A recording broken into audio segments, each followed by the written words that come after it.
और मैंने अपने राजनीतिक करियर की शुरुआत सरपंच बनकर ही की है। और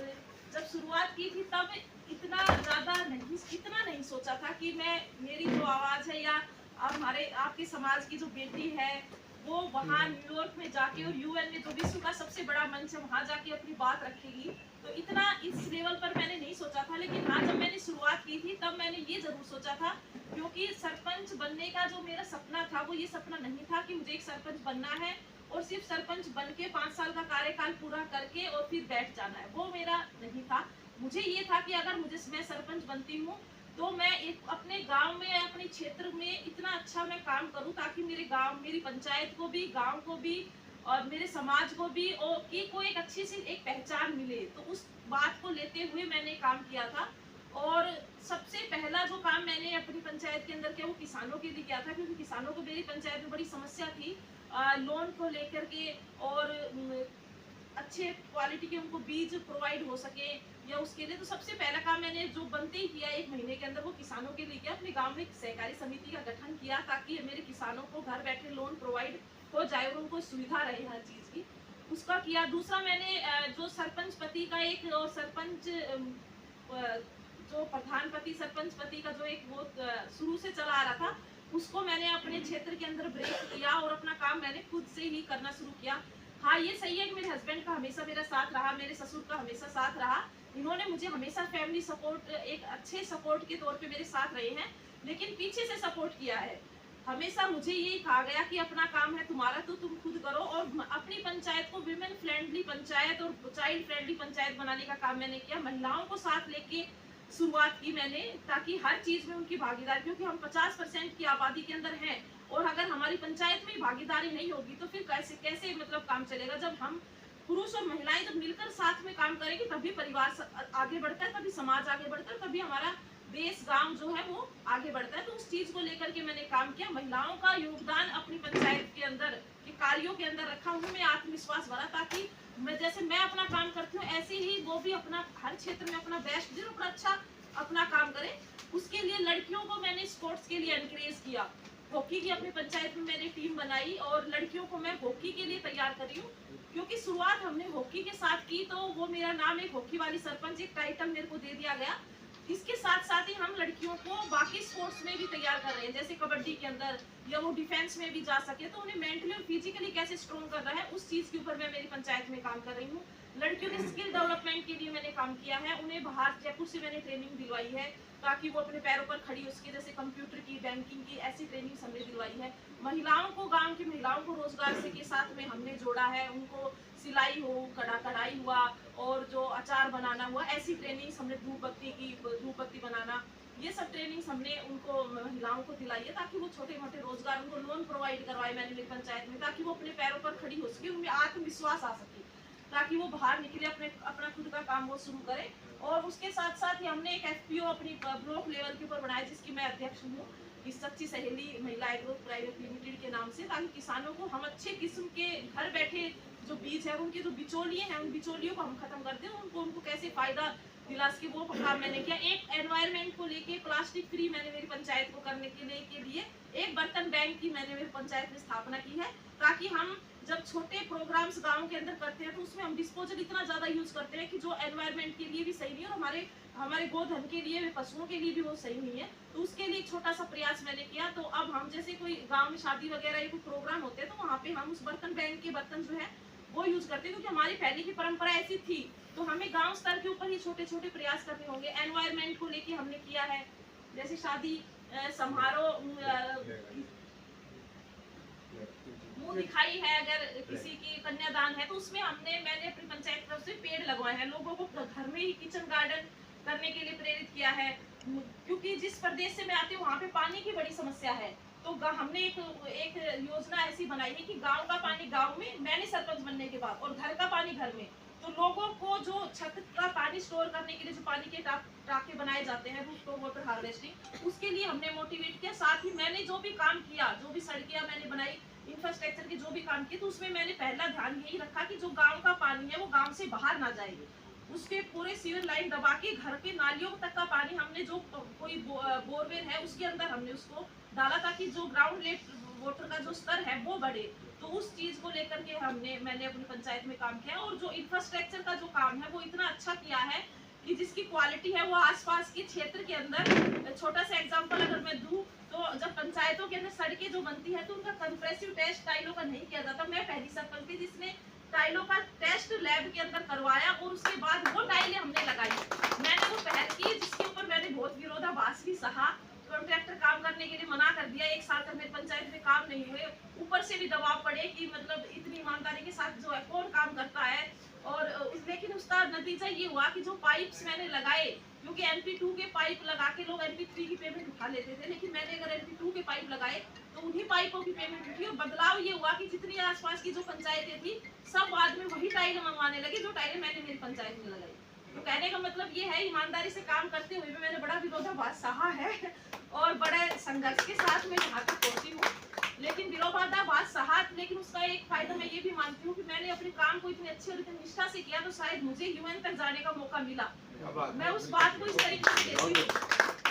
क्योंकि मुझे रोकने वालों ने बहुत प्रयास किए थे, लेकिन जब कहते हैं कि आप किसी काम को बहुत शिद्दत के साथ करते हो, बहुत ईमानदारी के साथ करते हो, तो वो ऊपर वाला आपका साथ जरूर देता है। तो ये UN में जागना मुझे लगता है मेरे उस ईमानदारी का ही फल मेरे को मिला है कि मैं वहां जाकर अपनी बात को रख पाई। और ये कॉन्फ्रेंस जो थी ये थी कि हमारे लोकल गवर्नमेंट्स के अंदर महिलाएं कितनी अपनी भूमिका निभाती हैं और किस प्रकार से वो काम कर रही हैं, उस चीज का को हमें अपना एक्सपीरियंस वहाँ उस मंच पर बताना था। तो उसके लिए भी मैं धन्यवाद देती हूँ, भारत सरकार को धन्यवाद देती हूँ, हमारे पंचायती राज को धन्यवाद देती हूँ, मिनिस्टर पंचायती राज को, UNFPO को मैं धन्यवाद देती हूँ, राजस्थान सरकार को मैं धन्यवाद देती हूँ, मोदी जी को मैं धन्यवाद देती हूँ, जो हम महिलाओं को साथ लेकर चलने का जिस प्रकार का जो ये प्रयास उन्होंने किया है कि हम महिलाएं कैसे आगे आए राजनीति के अंदर और अपने मुद्दों को उठाएं उस मंच पर। तो मैं उनको धन्यवाद देती हूँ। और मैं सबसे ज्यादा धन्यवाद तो देती हूँ मेरी पंचायत के तीनों गांव सहड़, कानसिंहपुरा और लांबीहिर के लोगों को, जिन्होंने अपना विश्वास मेरे ऊपर दिखाया, मुझे एक सरपंच के तौर पर चुना और मुझे इतना अच्छा कार्य करने का मौका मिला और वहाँ UN में जाके अपनी बात रखने का मौका मिला। मैं धन्यवाद देती हूँ सभी को, और धन्यवाद देती हूँ मैं कमीशन ऑफ OBC के चेयरमैन जगदीश जी भाई साहब को और आपकी पूरी टीम को कि आपने मुझे इस सम्मान से नवाजा। धन्यवाद।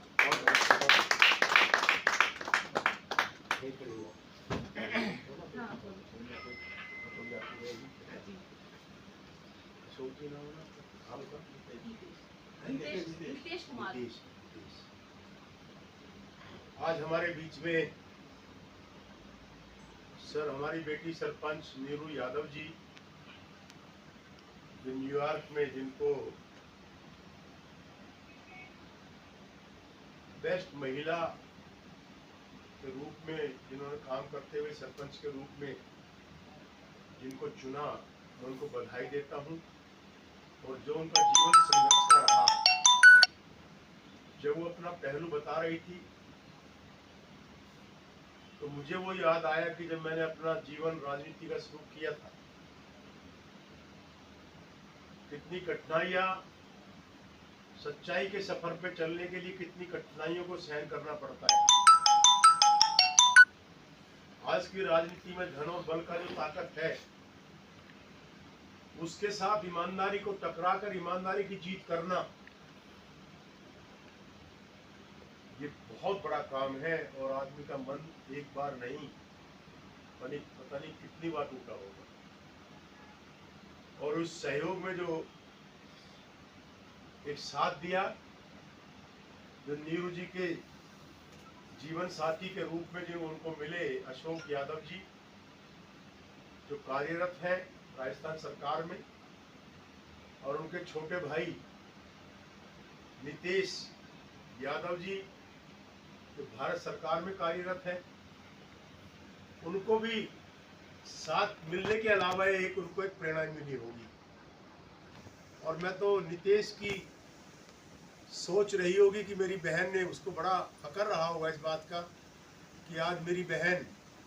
एक छोटे गांव से निकलकर आज पूरे देश में उनका नाम जो हुआ है, और देश में नहीं आज विदेशों के मन से भी जो उन्होंने खास तौर पर हिंदुस्तान का जो मान सम्मान बढ़ाया। और हिंदुस्तान के बाद मैं अपने आप में फक्र करता हूं कि ये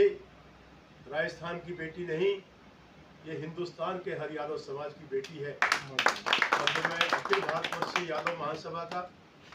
जो राष्ट्रीय कार्यकारी अध्यक्ष के रूप में काम कर रहा हूँ, और साथ में अखिल भारतवर्षीय जो एक संस्था हमारी राष्ट्रीय पिछड़ा वर्ग अनुसूचित जाति और जनजाति, जो चौधरी ब्रह्म प्रकाश जी हमारे दिल्ली के प्रथम मुख्यमंत्री थे, जिन्होंने उसको शुरू किया था, पिछड़ों के लिए काम किया था। ये सपना बाबा भीमराव अंबेडकर जी का सपना रहा था कि पिछड़ों को अगड़ों की लाइन में कैसे खड़ा करें लाके हम लोग। मैं इस संगठन से भी मैं काम कर रहा हूँ, पूरे देश में, ये हमारा संगठन है पूरे देश का। उसमें कहीं आगे जाकर मुझे तो पूरे देश की सपोर्ट है, लेकिन नीरू ने जो अपने आप को डेवलप किया, मुझे वो याद है कि मैं सुबह सुबह फेसबुक खोल रहा था और हॉकी इनके हाथ में थी, और उस दिन इनकी ड्रेस जो थी वो ठेठ राजस्थानी ड्रेस इन्होंने पहनी हुई थी। नीले रंग के कपड़े इनके थे, वो राजस्थानी घाघरा, राजस्थानी इनका पूरा अपना ऊपर का लिबास, जो एक राजस्थान की महिला का हमारी वेशभूषा होती है। तो मैं और मेरी पत्नी, हम दोनों सुबह पार्क से आने के बाद हमारी एक चाय इकट्ठी होती है, और जिस दिन मैं जल्दी में होता हूँ तो अगर मैं चाय नहीं पीता तो वही चाय नहीं पीती पूरा दिन। तो हम चाय पी रहे थे तो मैंने इनकी फोटो निकाली, तो मैंने कहा वाह बेटी। तो उन्होंने मुझे कहा किसको कह रहे हो वाह बेटी? तो मैंने उनको दिखाया, ये नीरू यादव सरपंच है, और इसने पूरी टीम चारों तरफ खड़ी हुई थी, हॉकी की बच्चियां खड़ी थी, लड़कियां सारी इसके चारों तरफ, जो मैं फेसबुक पे देख रहा था। तो उस टाइम मेरा इनसे फर्स्ट परिचय इनका फेसबुक के द्वारा हुआ। आज ये मेरा सौभाग्य है कि उस होनहार, जो कहावत हमारे बुजुर्गों ने कही थी कि पूत के पांव पालने में दिखाई देते हैं, और दूसरा होन वीरवान के हो चीखने पात, वो कहावत इस बेटी ने कर दिखाई। और जैसे गांव में एक सरपंच का जो इसको एक काम करने की पटरी मिली, एक पहला इसने जो रास्ता मिला, उसमें इसने जो काम कर दिखाया, मैं इससे बहुत प्रेरित हुआ और उसको आशीर्वाद देता हूँ। और आज मेरे साथ में हमारे दिल्ली के अखिल भारतवर्षीय यादव महासभा के, जो मुझे ताकत देते रहते हैं, मेरे भाई महेंद्र यादव जी, जो हमारे अध्यक्ष हैं दिल्ली के यादव महासभा के, कार्यकारी अध्यक्ष भाई कमलेश यादव जी, और जो सबसे बड़ा योगदान जिनका मेरे पास साथ रहता है पूरे राष्ट्र में घूमने के लिए, मेरी NUBC जो संस्था है, ये राष्ट्रीय पिछड़ा वर्ग और अखिल भारतवर्षीय यादव महासभा, उसमें जो पूरा सहयोग मुझे देते हैं दिल्ली के साथ साथ एडवोकेट हेमंत यादव जी, वो इसमें ट्रेजरर के रूप में भी कार्यरत हैं, यादव महासभा में हमारे राष्ट्रीय महामंत्री के रूप में भी कार्यरत हैं, और मेरी पूरी टीम, राजकुमार जी, हमारे पुष्पेंद्र जी, और जो सबसे बड़ा योगदान मेरे साथ रहता है मेरे बेटे का, उसका नाम मैं कम लेता हूँ तो कहता है घर जाके कि पापा सारा मैं करता हूँ, मुझे आप कहीं प्रेरित नहीं करते, कहीं प्रेरित नहीं करते हो। तो विकास यादव जी, हमारे अमन यादव जी, राकेश यादव जी, हमारे पत्रकार नीरज यादव जी, हमारे मनोहर यादव जी लक्ष्मीनगर से, ओम प्रकाश यादव जी, जितेंद्र यादव जी, हमारे शरफाबाद से, वकील साहब रामकिशोर जी, ये सारी टीम आज दुआओं के साथ भी, सहयोग के साथ आज बेटी नीरू यादव को सम्मानित करने के लिए और उसकी हिम्मत और ताकत बढ़ाने के लिए यहाँ आई है। हमारी बेटी एक पत्रकार प्रेमलता जी, जो प्रेस में काम कर रही है, जो बहुत बड़ी इनका प्रचार करके ताकत देने के लिए आई है। मैं आप सबका ऑफिस में आने पर स्वागत करता हूँ, और बेटी को आशीर्वाद देते हुए यही मेरी सोच रहेगी कि बहुत जल्दी दिल्ली में एक हमारा इतना बड़ा मंच होगा, जो भी कार्यक्रम दिल्ली में हमारे आने वाले समय में होगा, एक कार्यक्रम हमारा होना था भी, जो हमारा हर साल का कार्यक्रम है वो यूपीएससी के बच्चों का स्वागत करता हूँ मैं, लेकिन अब की बार विघ्न आई हुई है, उसमें नहीं कर पा रहे हम। चुनाव का समय है, चुनाव के जस्ट एकदम बाद 16 जून को चौधरी ब्रह्म प्रकाश जी का जयंती है। दिल्ली के अंदर में इसकी राष्ट्रीय पिछड़ा वर्ग हमारी जो ये संस्था है, इसका राष्ट्रीय कार्यकारिणी की बैठक कर रहा हूँ। उसमें नीरू जी को सम्मानित करेंगे बुला के, हम पूरा देश इसमें होगा पूरी कार्यकारिणी में, उसमें हमारी विघन है। उससे पहले मैं 16 तारीख को इनको दिल्ली में बुलाकर इनका हम चाहेंगे सब लोग उसमें आप भी शामिल रहें, इनवाइट करेंगे आप लोगों को भी, तो इनका हम सम्मान करेंगे। और यही कहूँगा कि दिल्ली सरकार का जो हमारा कमीशन है, ओबीसी कमीशन, माननीय प्रधानमंत्री नरेंद्र मोदी जी ने इस कमीशन को वो ताकत दी है कि अगर संवैधानिक दर्जा किसी ने दिया है ओबीसी कमीशन को, तो वो माननीय नरेंद्र मोदी जी ने दिया है। पिछली बार मैं चेयरमैन था, चाय पी के यहाँ लंच करके घर चला जाता था, मैं किसी को मदद करने की पोजीशन में नहीं था। अब की बार जो मैंने यहाँ एक जो संवैधानिक दर्जा मिलने के बाद जो मुझे ताकत मिली है, जो मैं यहाँ गरीब की, कमज़ोर की, बेसहारा की, ओबीसी के लोगों की जिनका उत्पीड़न होता है सरकार के द्वारा, उनका निवारण मैं यहाँ बैठ के करता हूँ। और मैं पूरी दिल्ली में क्या, पूरे हिंदुस्तान से किसी भी अधिकारी को कागजों के समेत या दिल्ली सरकार के इस कमीशन में उनको मैं बुला सकता हूँ। वो मुझे यह पावर और ताकत माननीय बुरारी का है वो मिली है। मैं माननीय नरेंद्र मोदी जी का बहुत बहुत धन्यवाद करता हूँ और आभारी हूँ, और अपनी बेटी नीरू को आशीर्वाद देता हूँ कि वो देश की ऊंचाइयों को छुए और गरीब और बेसहारा का ऐसे ही उनका सहयोग करती रहे। ये मेरा हमेशा उनको आशीर्वाद और सहयोग मिलता रहेगा। मेरी